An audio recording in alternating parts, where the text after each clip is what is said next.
Protesters say they are standing against what they call, quote, political and police corruption. We spoke to one who said she hopes that the group continues to grow. The group gets bigger, obviously, and I hope they start weeding out these corrupt police. Judges, DAs, all of them. After repeated violations of his bond supervision, Tennessee native and straight out of Cashville rapper Young Buck now has to serve time. So Sumner County officials say there was a hearing earlier this week to revoke bond for David Darnell Brown. Here's a polished rewrite with a strong narrative tone. From the outside, it might seem like just another disgraced rapper making another trip to court. But with Young Buck, what we're witnessing in April 2025 is the slow, public unraveling of an entire legacy. His latest arrest in Sumner County isn't just another headline, it's the moment when years of legal issues, financial collapse, and a bitter feud finally converge, creating a very real possibility that this time he won't simply walk away. Officials revealed he violated his bond supervision at least 6 times in connection with the 2020 case involving domestic allegations, vandalism, and a weapons charge. The judge's response was straightforward: 30 days in jail now, with a new bond hearing and a full trial still looming. For a man who once shared the stage with 50 Cent, Eminem, and Dr. Dre, the conversation has shifted dramatically, from chart-topping success to the possibility of a long stretch inside a Tennessee cell. Protesters spoke out against straight out of Cashville rapper Young Buck being ordered to serve time. David Darnell Brown, known as Young Buck, was sentenced to serve time for repeated violations of his bond supervision. Officials say Brown was ordered to serve 30 days in Sumner County Jail after his bond. I was given 30 days for basically being absent, not showing up on time and stuff like that, while being out on bond type of situation. So, you know, I be kind of trying to figure it out, because in the beginning it was more like being a big fish in a small pond. Here's a tightened, polished rewrite that keeps the facts but heightens clarity and narrative flow. The conditions he violated weren't complex. After securing release in 2020 on a $60,000 bond, Young Buck was required to check in with his bond supervisor twice a month and remain on GPS monitoring for both a domestic case and a separate substance-related case. According to prosecutors, he eventually stopped showing up altogether. By April 7, 2025, the district attorney's office had had enough and requested a hearing. That same day, he was taken into custody and booked into the county jail to begin serving a 30-day sentence. Just as supporters hoped the 2020 incident might finally move toward closure, the case only became more tangled. His trial, originally set for July 24, was pushed back to January 12, 2026, placing him in a legal limbo that could end with a sentence measured in decades rather than months. And when that timeline is stacked against his past record, the pattern becomes hard to overlook. Outside the Sumner County Courthouse, the picture looked dramatically different depending on where you stood. Local news caught protesters on the steps holding signs and insisting Young Buck was the true victim in the 2020 confrontation, noting that his former partner was also charged with reckless endangerment for allegedly firing a weapon toward him. One organizer argued that Buck was a provider trying to escape a toxic situation, and that the system had failed to protect him. Inside the courthouse, however, officials focused on his missed check-ins and a history of supervision problems dating back to the Vibe Awards case and later threats involving another former partner. That divide, fans describing him as a father and role model while the state labels him a repeat violator, highlights the split that has followed him since the late 2000s. My strong point with the crew, you know what I'm saying? You know, I've always loved the music more than the money. It might sound crazy to some of y'all, but that's the truth, because I wasn't making no money from music in the beginning. I fell in love with just the music, and that's what I maintained my love for. I mean, doing with his life, 50 doing whatever he doing with his life, and it is what it is, you know what I'm saying? But I went down that road of trying to get us back together and getting back together and all of that.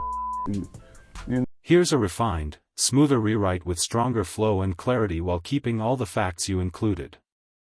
Meanwhile, social media turned his latest mugshot into a spectacle within hours. 50 Cent, who has practically built a second career around ridiculing former associates online, reposted the booking photo to millions of followers, adding a jab about the shape of Buck's head and implying officers must have roughed him up before the picture was taken.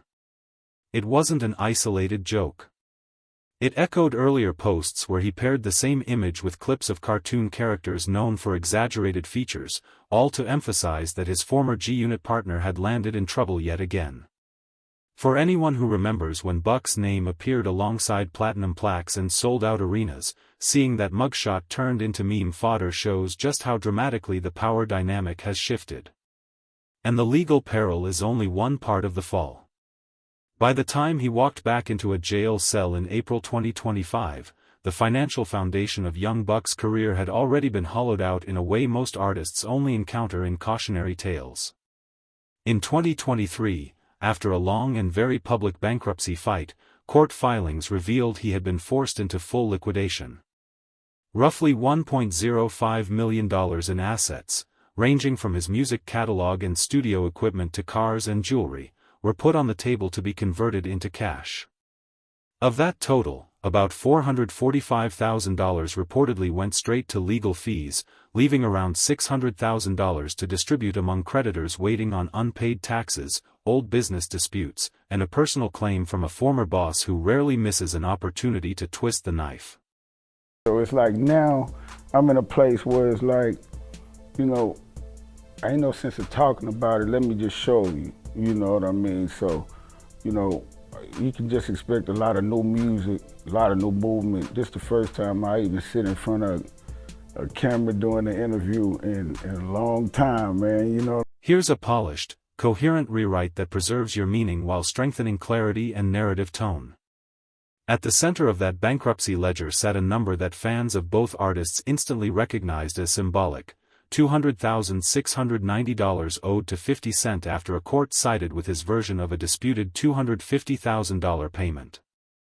50 maintained it was a personal loan that Buck never repaid. Buck's camp insisted it was an advance connected to a recording deal and, at one point, even questioned whether there was proof the money had ever reached him. In the end, the judge rejected that argument. Buck was ordered to take responsibility for just over $200,000, a figure that became one of the key reasons his catalog and personal property were forced onto the auction block.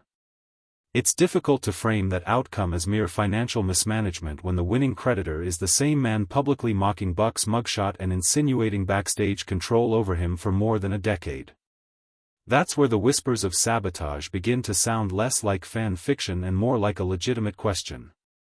Industry sources looking at the timeline note that the bankruptcy didn't just wipe out debt, it finally freed Buck from an old contract that had restricted his ability to release albums for years, the same arrangement he blamed for keeping him stuck in the mixtape circuit in 2009 and 2010. The fact that G-Unit Records once hit him with a $10 million lawsuit, and that the bankruptcy ultimately left him owing 50 well into the 2020s, has led some insiders to wonder whether Buck's financial collapse was solely the product of poor decisions or part of a longer power play by a more successful rival. No one from 50's camp has acknowledged anything beyond collecting the money the court ruled he was owed. But when the same figure can both shape narratives online and enforce contracts behind the scenes, it's easy for observers to believe there may be more strategy at work than meets the eye. Yeah, you know, and I think, you know, once as an artist, once you give it to the people and give it to the streets, you know, they gonna make it, they gonna let you know what you're dealing with. So I'm definitely about to shoot the first video off of that project, Do Better. And you know, like I say, if you ain't heard it, make sure you get out there and go stream me, buy me, download me. And it's like I said, I got a lot of music out. I think a lot of the things that I've been through and going through in life has played a part in regards to people actually really paying close attention and realizing I've been him.